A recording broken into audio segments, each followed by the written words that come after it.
Dikkat, dikkat. Efirgan, Figaro'nu beraman.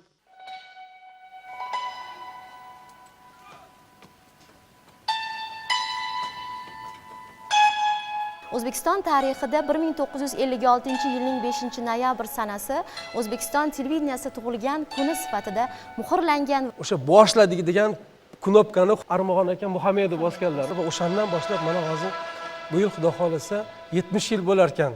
Mana shu televideniya butun bir xalqni qaysidir ma'noda ovutadigan, qaysidir ma'noda ruhlantiradigan, kayfiyatini ko'taradigan, bir jipslashtiradigan bir katta qurol.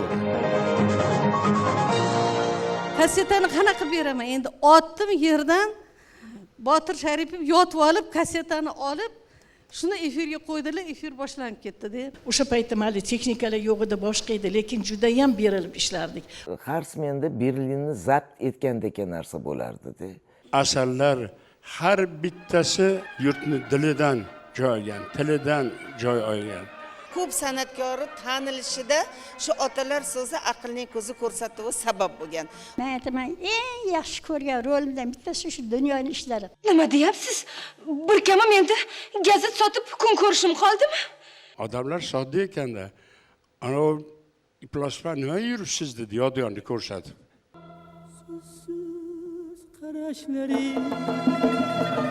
Musiqa yo'nalishida katta maktab yaratib ketishdi.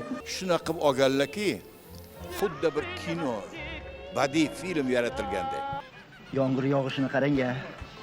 Xuddi chalaylab kuygandek quyayapti. Betakror odamlar.